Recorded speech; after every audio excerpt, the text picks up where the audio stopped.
Muy buenas noches, espectadores, amigos de la retaguardia de Periodista Digital Televisión. Jueves, por fin es jueves. Pues no sé si el cuerpo lo sabe, pero cómo cuesta llegar prácticamente al final, sobre todo algunas semanas. Jueves 31 de marzo, último día de marzo, cargado como siempre de actualidad. Hoy hemos conocido hace unas horas que Cuca Gamarra será la próxima secretaria general del Partido Popular, la número 2 del que será entronizado como líder supremo de esa formación política, Alberto Núñez Feijóo, en el Congreso que tendrá lugar este fin de semana en Sevilla. Nuestras felicitaciones a Cuca Gamarra, que, bueno, pues hay gentes, incluso no de su formación política, pero de una cuerda ideológica parecida, que yo siempre he pensado que la tratan con especial crueldad o con especial saña, ¿no? No sé muy bien por qué no gusta. Yo os voy a dar mi opinión y es la de que ha sido una excelente, no, excepcional portavoz parlamentaria del Grupo Popular en el Congreso, sin desmerecer a otras ni a otros que la hayan precedido, y que será una extraordinaria secretaria general. ¿Por qué? Pues porque, como ha dicho Alberto Núñez Feijóo, conoce el partido a la perfección, mucho mejor que otros que han desempeñado ese puesto. Ya, en fin, no hay que hacer leña del árbol caído, por tanto no vamos a dar nombres, pero Cuca conoce el partido a la perfección, es una persona con notable experiencia política, es una persona con algo imprescindible si uno quiere durar en la vida política y además ser eficaz en su trabajo, que es tener una gran cintura, por hablar en términos futbolísticos, una buena mano derecha cuando hay que ejercer la autoridad y una excelente mano izquierda pues cuando hay que resolver conflictos, o hay que mediar, o hay que muñir siempre. Y la Secretaría General de una formación política de la envergadura del Partido Popular es algo endiabladamente complicado. Manejar tantos egos, tantas voluntades, los intereses de distintas federaciones que no siempre van o caminan en la misma línea, ¿no?, en esta formación política y en cualquier otra. Por tanto, enhorabuena a Cuca Gamarra. Nos parece una decisión excelente por parte de Alberto Núñez Feijóo, y veremos a ver si el fin de semana en Sevilla, en ese congreso, pues nos depara alguna sorpresa más. Hay gente, ya pues todo el mundo lo sabe, que está llamada también a ocupar responsabilidades importantes en el futuro diseño del partido que tiene ya en la cabeza Núñez Feijóo, como son Esteban González Pons, como la ex ministra de Trabajo y excelente ministra de Trabajo, que lo fue, Fátima Báñez, y algunos otros. Hoy es un día, por lo demás, en el que hemos conocido datos económicos. Cada día conocemos 2 o 3 datos económicos, a cuál más inquietante. Hemos escuchado la jactancia y la petulancia con la que portavoces gubernamentales han alabado el hecho de que nuestra deuda, según datos oficiales, que yo siempre tengo mis dudas, haya descendido a un 118% sobre el PIB. Y se quedan tan anchos. 118% sobre el PIB. Tenemos endeudados a nuestros hijos, a los hijos de nuestros hijos, a los hijos de los hijos de nuestros hijos. Cada español, cada españolito o españolita que nace con un paquete de 30.000 euros de deuda, con un menos 30.000, así feo de grande, debajo del brazo. ¿Y esto les parece? No quiero decir tacos, aunque ya no estemos en horario infantil, les parece fantástico, les parece fenomenal, porque siempre, y no es la primera vez que lo digo, nos comparan con los italianos, que tienen un 140, un 150, un 160% de deuda, y dice, coño, estamos fenomenal, estamos de puñetera madre. Dices, ya quisiéramos nosotros tener un tejido industrial como el que tiene Italia. Y a pesar de ello, pues seguimos siendo la cuarta economía de la eurozona. Vamos a ver ahora, con el repunte bestial, brutal, salvaje de la inflación que hemos conocido en las últimas 24 horas, ya estamos casi en 2 dígitos, hemos retrocedido a los tiempos del primer y del peor Partido Socialista, del de 1983, de cuando Miguel Boyer Salvador era ministro de Economía y Hacienda, y tenemos un 9,8 de inflación. Eso ya sabéis lo que es. Un tío que cobra, un paisano, una paisana que cobra 1.000 euros, en realidad es como si cobrara 900 netos. La inflación, lo dice nuestro buen amigo Daniel Lacalle, lo dicen todos los economistas liberales, o si no lo son, que al menos tienen 2 dedos de frente, es el impuesto de los pobres. Lo estáis notando en el café que tomáis cada día, en la barra de pan que compráis cada día, en los productos básicos de primera necesidad. No hay uno solo que no haya visto tocado su precio, pero es normal. La gente no puede seguir produciendo, ni comercializando, ni distribuyendo a pérdidas. Por cierto, el gobierno socialcomunista, y ya también nos hemos hablado de esto en los últimos días, ha parcheado sin llegar a satisfacer a la totalidad del sector, con una serie de medidas insuficientes, cicateras y muy limitadas en el tiempo al sector de los transportistas, y ha fastidiado, ha destrozado al sector de los empresarios de gasolineras, a los pequeños gasolineros que se ven obligados, porque le parece bien a este gobierno, a adelantar ellos, es decir, a financiar al Estado a coste cero, gratis. Ahora que los tipos de interés van a empezar a subir, ya veréis qué risa cuando tengamos que empezar a pagar unos intereses brutales por la deuda y se dispare la prima de riesgo. Bueno, pues obligan a los gasolineros a adelantar esos 20 céntimos de cada litro de diésel, haciendo números redondos en función de la dimensión de cada uno de ellos, del que tenga, el señor que tenga una sola gasolinera en un pequeño pueblo de España o tal, unos 1.000 eurazos al día. No los tienen. ¿Se los vas a dar tú, Chiqui Montero? ¿Se los vas a dar tú, María Jesús Montero? María Jesús Montero ha dicho hoy que estén tranquilos, que está todo controlado. Pues estará todo controlado, pero no tienen ni el programa informático necesario para duplicar o para hacer la factura, digamos, para acomodar la factura recogiendo ese descuento.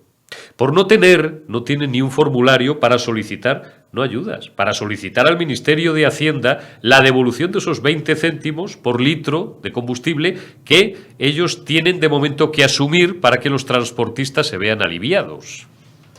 Este es el país en el que vivimos, en pleno siglo XXI. 5G, si esto a veces parece Botsuana. No hay formularios, el Ministerio de Hacienda todavía no es que no se los haya facilitado, es que no ha terminado de confeccionar los formularios. Nuestros amigos de la agencia tributaria, que alguno tenemos, hay que tener amigos hasta en el infierno, nos dicen que están trabajando a toda velocidad, a ver si de aquí a un par de horas, más o menos, a las 12 de la noche los tienen preparados. Mañana es viernes, mañana es el día en el que entra en vigor la medida. Esto es Españistán. Vamos a hablar de esto y de otros asuntos con Sergio Brabezo, y hablaremos también con nuestro analista geopolítico de cabecera, con Carlos Paz. Ya nos comprometimos con él a hacerlo la pasada semana, de esos otros conflictos que no son la guerra de Ucrania y Rusia, que parece que es la única guerra que ahora importa o que tenemos o que interesa, de esos otros conflictos que se desarrollan en muchos lugares del mundo, en los que también muere mucha gente, en los que también está sufriendo mucha gente y se producen muchas carnicerías y muchas barbaridades, pero que nadie conoce porque no salen en los medios generalistas. No importan a nadie. Comenzamos. Saludamos a Sergio Brabezo, diputado del Grupo Popular en la Asamblea de Madrid. Don Sergio, muy buenas noches. Buenas noches, ¿qué tal? Encantado de estar con todos vosotros. Y nosotros, pues, orgullosos, como siempre, de traer a invitados de primera división, a periodista digital, a la retaguardia, como Sergio Brabezo. Malas noticias económicas, por mucho que el gobierno se empeñe en presentar, en maquillar, en retorcer los datos como si fueran cosa diferente de la que son. Hoy hemos escuchado que hemos reducido, el Reino de España ha reducido su deuda al 118%, nada más y nada menos, al 118%. Seguimos endeudados para varias generaciones, y yo sigo con mis problemas habituales con el pinganillo, y hemos escuchado también una proyección de intenciones o un acto de voluntarismo, cuál es el de dejar el déficit público. Siempre recordamos lo mismo, no confundir deuda con déficit. Déficit es el desfase que tienes, deuda es lo que tienes que pagar de una forma, digamos, efectiva, en no más de un 5%. Esto a mí me suena, Sergio, y tú que eres un economista reputado, a un brindis al sol. Pues completamente de acuerdo, es un brindis al sol. Primero, número uno de todo, la deuda tiene un problema enorme, especialmente para España, porque recordemos que con Zapatero España fue rescatada con un 90% de la deuda. 90%. Hoy estamos a un 120%, marcabas, decías, bien dicho, que es un 118%. Eso es debido a que hay un aumento en la inflación de un 10% y ahora el Estado recauda más y por lo tanto es más fácil poder devolver esa deuda. Ese es el punto que tiene la inflación, que al señor Pedro Sánchez sí le interesa porque recauda más. Recordemos que actualmente estamos recaudando solamente en lo que tiene que ver con hidrocarburos un 80% más este año que el año pasado. O sea, que ya imaginemos los ingresos que tiene el Estado solamente por esa vía son un 80% más elevados que el año pasado. Por lo tanto, ahí ya tenemos un punto muy importante. Dos, la única manera para que uno tenga un compromiso para llegarlo a hacer es realmente que ponga medidas que le permitan llegar a ese compromiso. En este caso, el 5%. Bueno, el 5% estamos hablando más de 40.000 millones de euros de desfase, es decir, de lo que no vamos a poder pagar.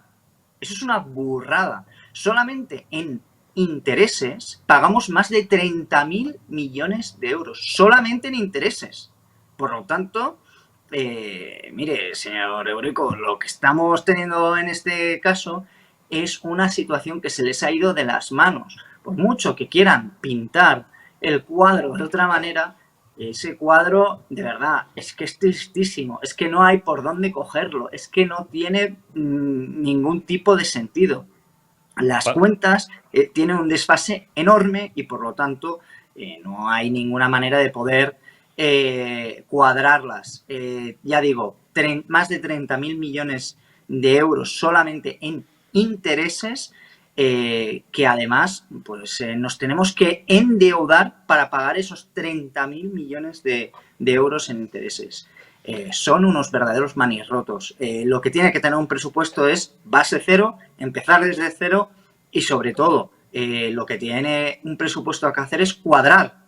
Eso es lo primero. No puede empezar diciendo, bueno, tengo un presupuesto y este mes me voy a desfasar, pues nada, 3.000 euros, no pasa nada. Hombre, señor, no. Eso en una casa, eso en una economía familiar no se hace así.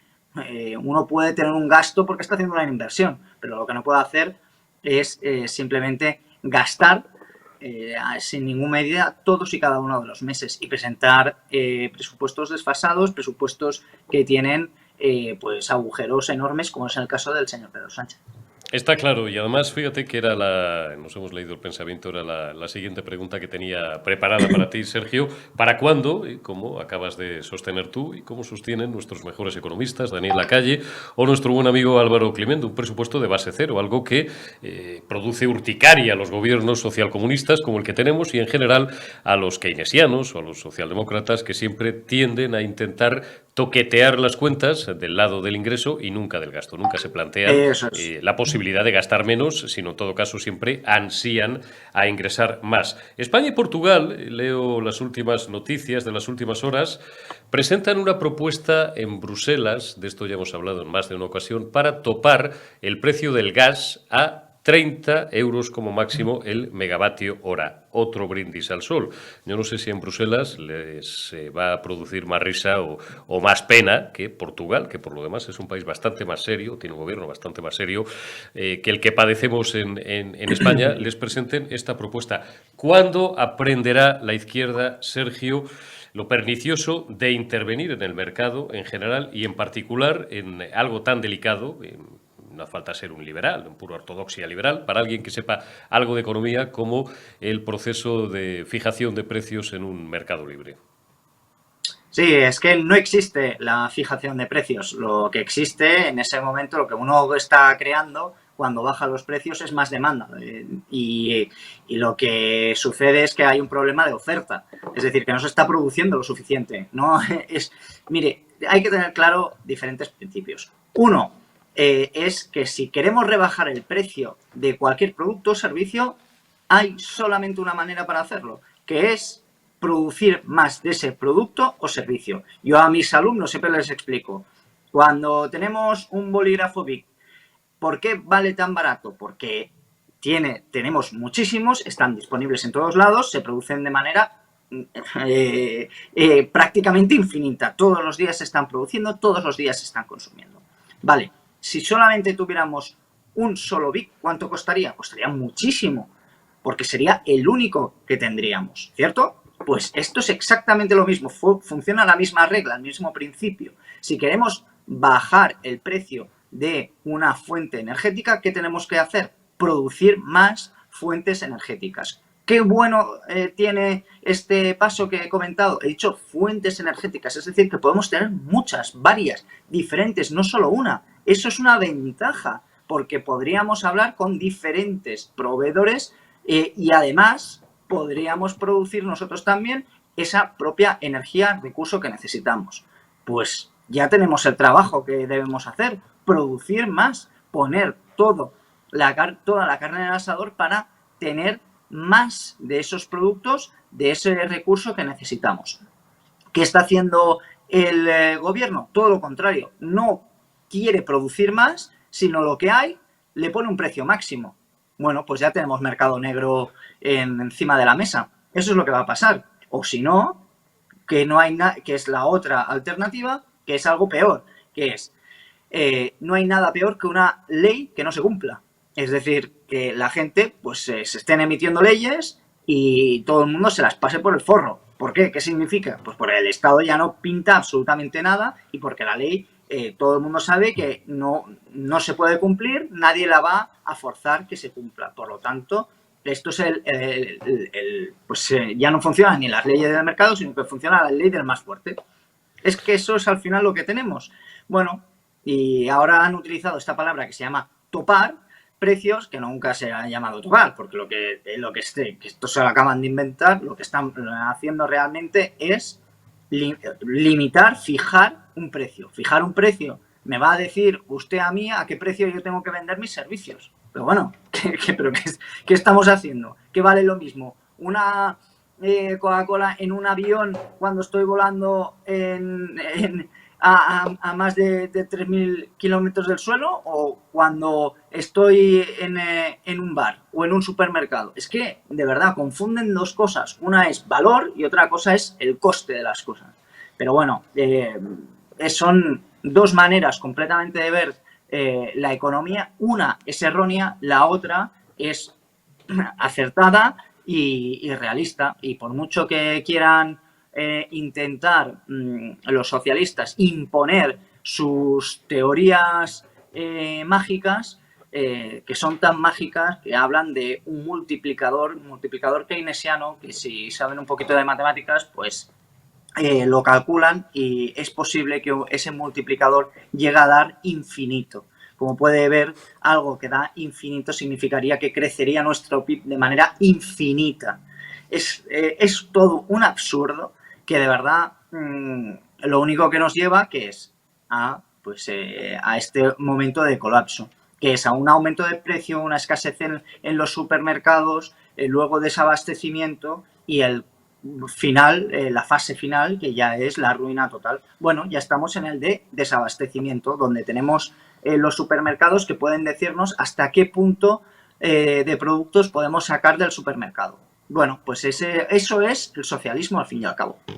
Está claro, ya nos gustaría tener, no ya secretarios de Estado, tener ministros y ministras que fueran capaces sin una calculadora, y con ella exactamente igual, de resolver un logaritmo o una integral compuesta. Ahora que dices, hablas del multiplicador keynesiano y de infinito. Oye, los gasolineros, los empresarios del sector de gasolineras, que era nuestra apuesta para el programa de hoy, como una de las noticias que más nos han llamado la atención, no en el día de hoy, ya llevamos varios días hablando de esta cuestión, están en pie de guerra. De hecho, hemos intentado localizar, pero es una noche muy complicada para ellos, están de asambleas, están decidiendo qué van a hacer, porque el gobierno, queriendo parchear un problema que no ha resuelto, porque sigue habiendo muchos transportistas que están dispuestos a seguir con sus protestas y con sus paros y con su huelga, porque a pesar de las ayudas, pues siguen sin poder arrancar el camión, porque siguen a pérdidas, pues han fastidiado a otro sector, que es el de los pequeños empresarios que tienen, pues no una cadena, una gasolinera, y que no disponen de liquidez para afrontar ese marrón que les acaba de endilgar el gobierno socialcomunista de ser ellos los que adelanten los 20 céntimos por litro. Por no tienen ni un programa informático que confeccione las facturas adecuadas, donde se recoja ese descuento. Hacienda no les ha informado de cuál es el... no hay ni un formulario, lo están preparando, me dicen mis amigos de Hacienda, y me consta que tú también tienes amigos dentro de la agencia tributaria, me dicen que están trabajando a toda velocidad a ver si esta noche, dentro de un par de horas, a las 12 de la noche, tienen un formulario preparado para que mañana viernes el pequeño empresario de una gasolinera sepa qué tiene que hacer para reclamar esa ayuda o ese dinero que el gobierno le está pidiendo, no, le está exigiendo que adelante para aliviar la situación de los transportistas. ¿Esto en qué se traduce? En que de aquí a 3-4 semanas hay miles o decenas de miles de gasolineras que van a tener que cerrar en España porque no tienen liquidez para adelantar esos aproximadamente 1.000 euros diarios que supone la tontería que se le ha ocurrido, no sé si a Pedro Sánchez o a Nadia Calviño, me da absolutamente igual, o a Raquel Sánchez. No sé, es que Sí, no pueden ser decisiones más absurdas. Todo lo que tocan este gobierno socialcomunista, Sergio, lo destrozan.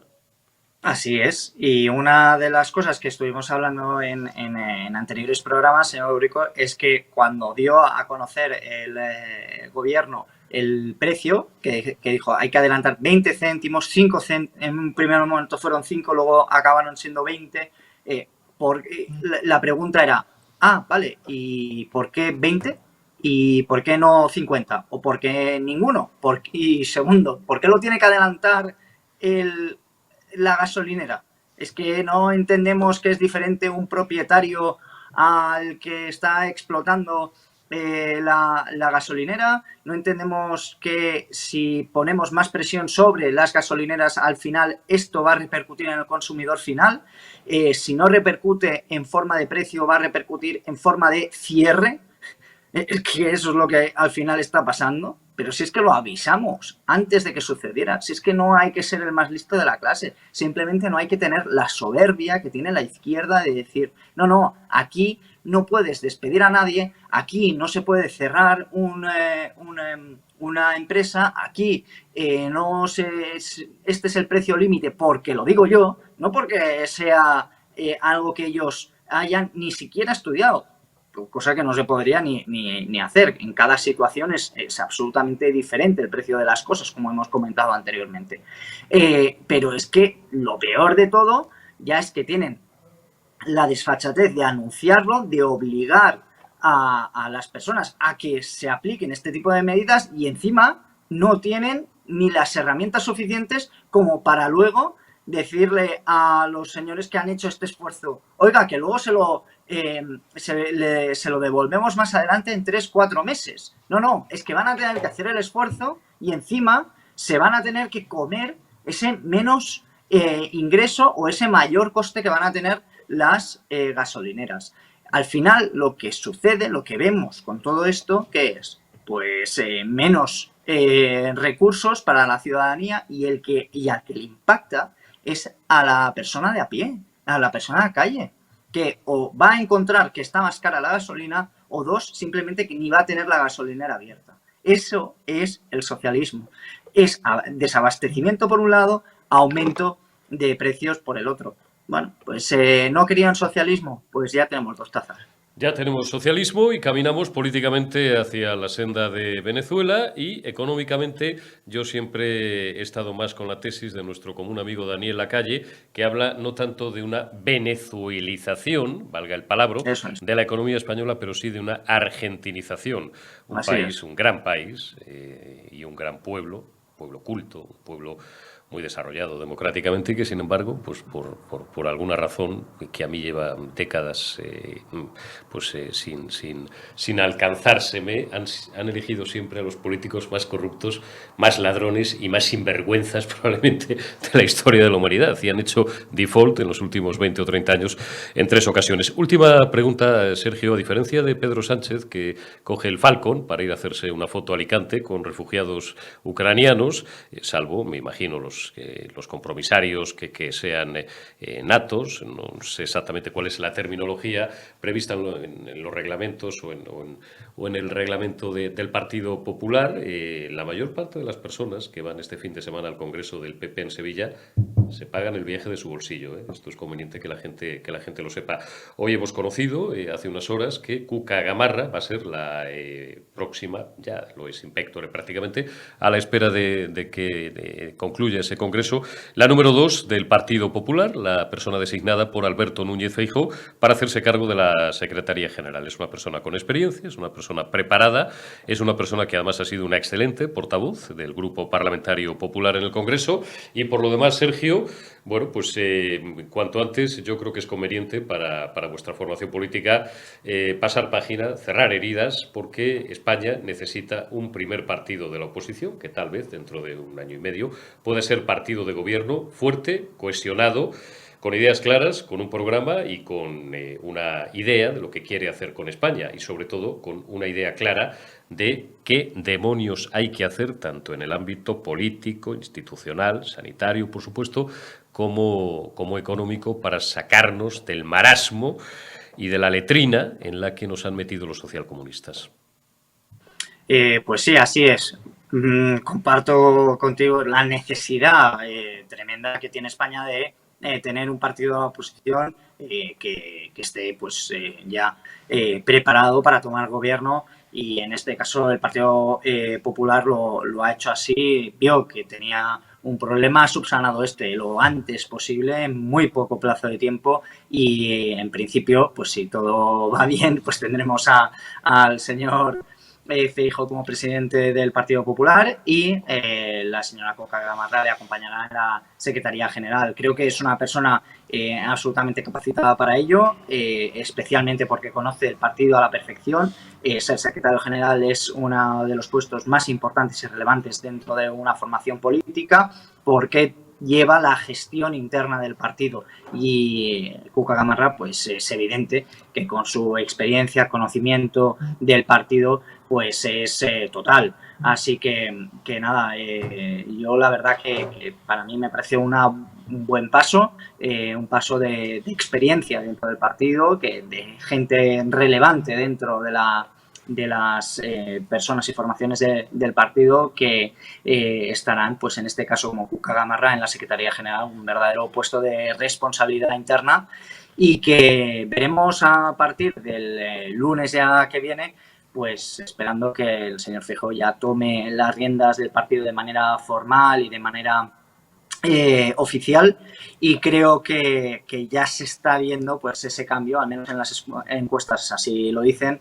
que es posible ganar al señor Pedro Sánchez, cambiar de gobierno.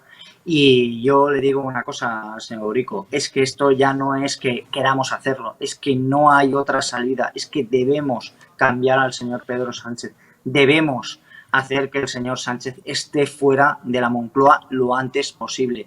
Y ojo, yo soy de los partidarios de que el señor Pedro Sánchez puede caer antes de lo que creemos, porque esta crisis inflacionaria se lo puede llevar por delante. Lo que está pasando en España es muy grave y ahora mismo está pues desbocado. 10% de inflación, eso es empobrecer a la gente y a nuestros habitantes un 10%. Es que uno cobra la nómina y ya automáticamente está pagando un impuesto del 10%. Eso sin haberlo ni tocado. Uno está cobrando 1.000 euros y ya por inflación está cobrando pues 900 euros. O sea, fíjese la situación que tenemos. Ya a uno le pueden aumentar el salario mínimo todo lo que quieran, que si le aumenta los precios no sirve absolutamente de nada. Eso está llevando a la gente a un momento de altísima preocupación, pero claro, si esto se mantiene en unos meses, puede acabar con el señor Pedro Sánchez fuera de la Moncloa, y por lo tanto tenemos que estar preparados para tomar el gobierno lo antes posible, porque esta situación es absolutamente insostenible. Creo que el señor Feijóo lo puede hacer perfectamente bien. Creo que es la persona más capacitada para llevarlo, una persona que ha obtenido 4 absolutas, que tiene experiencia de gobierno, que tiene experiencia de sortear crisis varias que ha sufrido y que las ha podido sortear de una manera firme y segura, y yo creo que eso es una de los sellos del señor Feijóo, y creo que los españoles es exactamente lo que necesitan. Sergio Brabezo, diputado del Grupo Popular en la Asamblea de Madrid y buen amigo de quien os habla y de Periodista Digital Televisión. Gracias, como siempre, como casi todos los jueves que nos acompañas, por dejarnos tus análisis y tus puntos de vista sobre la actualidad política y económica. Cuídate mucho, pasa un buen fin de semana y hasta la semana que viene. Muchas gracias. Igualmente, un placer. Evocamos ya la recta final de esta retaguardia en Periodista Digital Televisión de esta noche y lo hacemos con nuestro geoestratega de cabecera, con nuestro analista geopolítico, don Carlos Paz. Muy buenas noches, amigo, ¿cómo estás? Pues muy buenas noches, contigo. Bueno, te prometí la semana pasada, y le prometimos, por tanto, a todos nuestros espectadores, dejar aparcado, siquiera, bueno, pues por un periodo breve de tiempo, por lo menos en esta conversación nuestra de hoy, el conflicto, la guerra entre Ucrania y Rusia, y hablar de otras guerras que se producen o que se están desarrollando a decenas, tú me dirás si exagero o no, en muchos puntos distintos del globo, del orbe, que no importan a nadie, por ser absolutamente crudos, en las que mueren muchos civiles, muchos niños, muchas mujeres, muchos inocentes, pasan penalidades, se ven expulsados también de sus lugares de origen y que, insisto, no importan absolutamente a nadie, porque son países que o no tienen recursos naturales, o le importan una higa a los gobiernos, a los grandes poderes globalistas que dominan el mundo. ¿Tú te acuerdas, Carlos, por empezar, bueno, pues, y luego podemos hablar de otros conflictos menores, si quieres, pero tú te acuerdas cuando hace no demasiados años Siria era la cabecera de todos los informativos, de los grandes medios generalistas, ¿no? Y de los grandes tabloides internacionales, todas las radios, y todos los canales de YouTube, todos los medios informativos hablaban de Siria, consumían una cantidad tremenda de minutos y de repente Siria ha desaparecido del mapa. Tú bajas al mercado, a la frutería, te metes en el metro o entras a tomar un café y preguntas qué está pasando en Ucrania o qué está pasando en el conflicto entre Rusia y Ucrania y todo el mundo es un experto ahora mismo en Ucrania, todo el mundo sabe si Putin es esto o es lo otro, si Zelensky, si el presidente ucraniano es esto o lo otro y tal, pero ahora mismo ya la gente ni se acuerda de Siria y probablemente haya olvidado incluso situarla en el mapa. Te pregunto por Siria en primer lugar porque es un país que me consta con el que mantienes unos lazos de hermandad muy profundos y que conoces pues extraordinariamente bien porque has pasado buena parte de tu vida yendo y viniendo a Siria. ¿Qué está pasando ahora allí? Porque ningún medio nos lo cuenta. Bueno, pues la guerra comenzó, no vamos a desarrollar toda la guerra, pero comenzó al calor de aquella obra de ingeniería geopolítica que fueron las primaveras árabes y 11 años después continúa la guerra. La situación ahora militarmente está plenísimamente controlada ya desde hace mucho tiempo. En el 95% del país no hay ningún problema militar. Cuando yo empecé a ir había 17 frentes. Aquello era un mosaico que pasar de un frente a otro era tremendamente difícil y peligroso, pero a día de hoy todo el frente de guerra se circunscribe a la parte norte del país, la que linda con Irak y con Turquía. Turquía tiene una franja de unos 30-40 kilómetros que ha invadido. En esa franja o dentro de esa franja se encuentra la ciudad de Idlib, la última capital que tienen los terroristas takfiríes islamistas. Y hay otra parte que no habiendo guerra como tal, sí todavía no se ha recuperado, que es lo que los kurdos llaman la Rojava, la parte oriental de Siria. Y militarmente esta es la situación. ¿Cuál es el problema de Siria a día de hoy? No es la guerra, no son ni siquiera las enormes consecuencias de la guerra, sino que son las consecuencias económicas del bloqueo que Estados Unidos y Occidente, España con ellos, está llevando a cabo. Se le está privando de comerciar libremente y esto está conllevando una devaluación enorme de la moneda siria, de la libra siria, una depauperación de los sueldos y una carestía de vida enorme. Para hacernos una idea, gente que tienen 2 trabajos cobran en torno a 150 euros y el kilo de carne está a 25. Tú hablabas del apagón mediático. ¿Por qué ya no se habla de Siria? Porque los objetivos que se habían marcado a la hora de empezar esta guerra, porque fue una guerra impuesta y creada desde el exterior, al no haberse conseguido ya no interesa hablar de lo que allí sucede. Políticamente podíamos calificar, Carlos, a Siria ahora mismo de un Estado fallido, sobre todo porque desde el punto de vista económico, como bien has precisado, pues están en la puñetera ruina, con perdón, por ese bloqueo y bueno, pues por las consecuencias de tantos años de una guerra terrible en la que todos los grandes actores del globalismo mundial metieron la cuchara, Estados Unidos, Rusia, China, etcétera y tal, ¿no? Y que ha destrozado el país. ¿Es Siria un Estado fallido? No, no por una circunstancia. Con Libia sí se consiguió que fuera un Estado fallido. Hoy no existe Libia, hay varios gobiernos que no gobiernan. Sin embargo, las empresas, o muchas de las empresas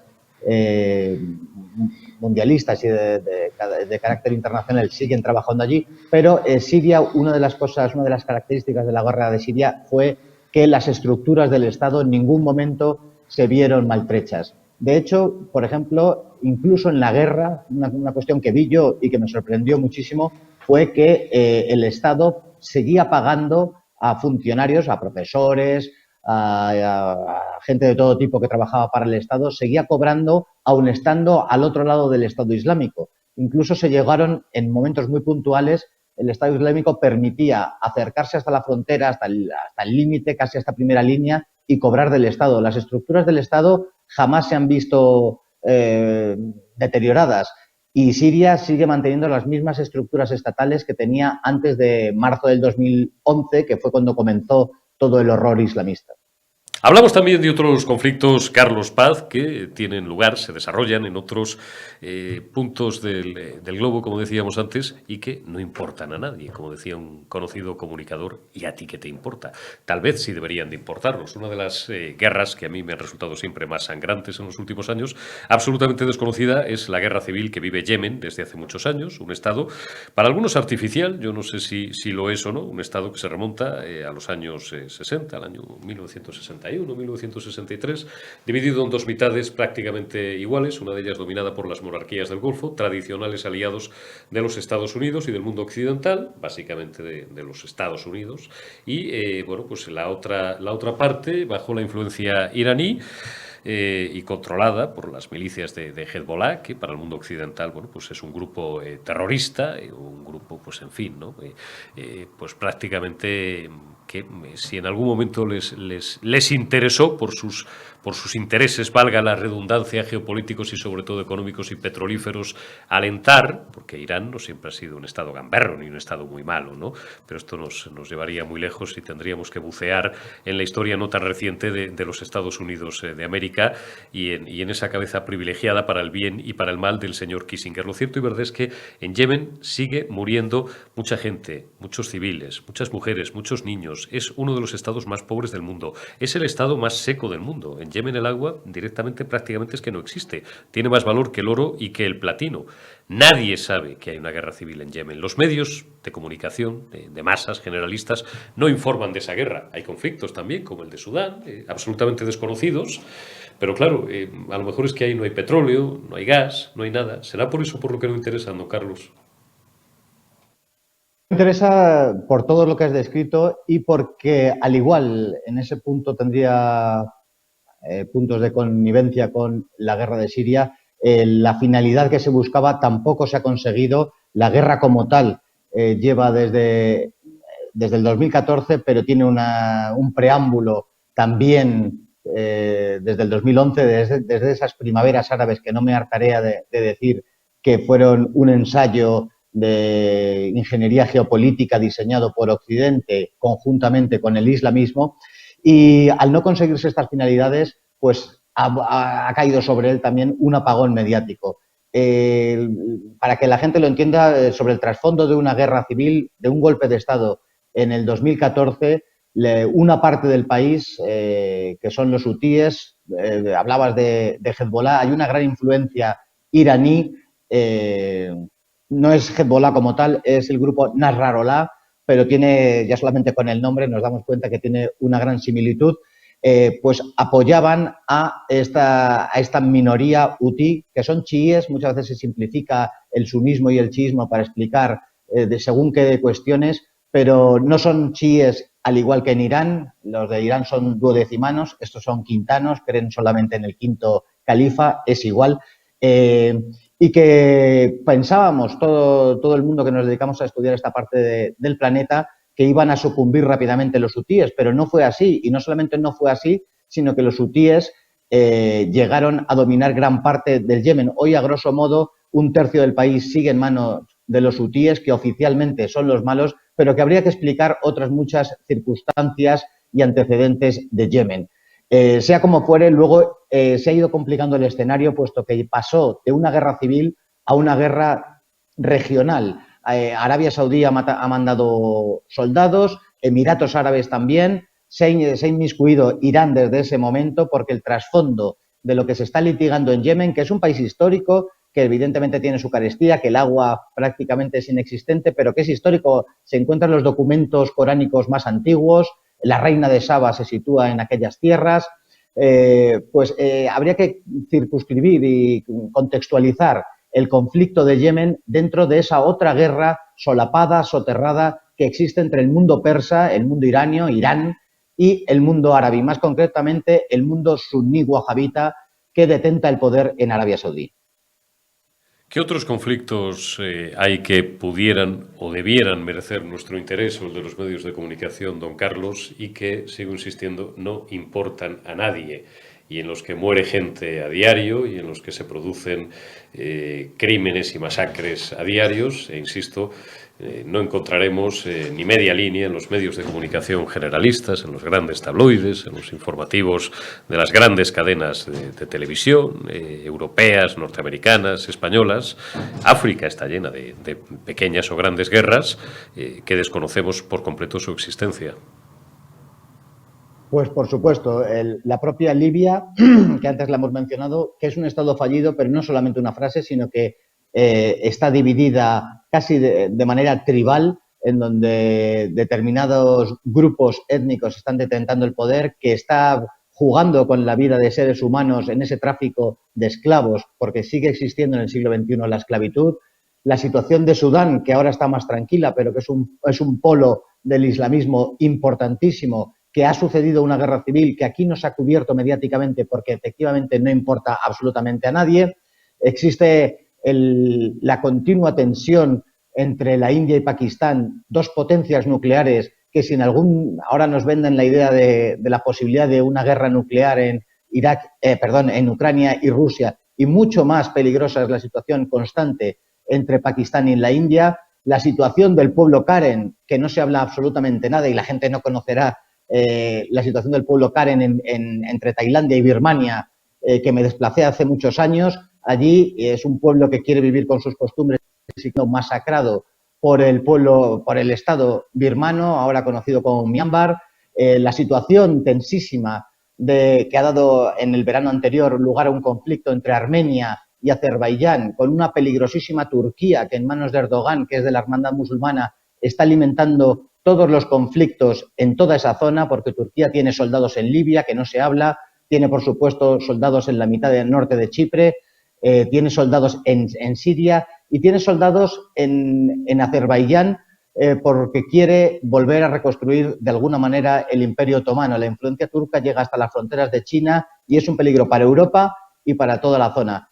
En resumen, hay multitud y otros muchísimos conflictos de los que no se habla absolutamente nada, y parece triste que Occidente, que siempre ha sido la vanguardia de los derechos humanos, de la libertad de expresión, de la democracia, ha abandonado todos estos conceptos, todos estos valores para someterse a la dictadura de lo correctamente político y, por supuesto, del interés económico. Apasionante, don Carlos Paz. Continuaremos hablando de esos conflictos, de esas guerras, de esas conflagraciones bélicas, guerras civiles, en la mayor parte de los casos terribles, crueles, que no importan a nadie, que deberían de importarnos porque muere gente, pues tal vez por eso, porque allí no hay recursos naturales que interesen a las grandes potencias occidentales, no hay gas, no hay petróleo y no hay diamantes, no hay nada de nada, solo hay gentes que sufren, que nacen, que combaten o que se les utiliza pues como carne de cañón y que mueren. Don Carlos Paz, muchísimas gracias por aportarnos una pequeña parte de tu sapiencia en Periodista Digital,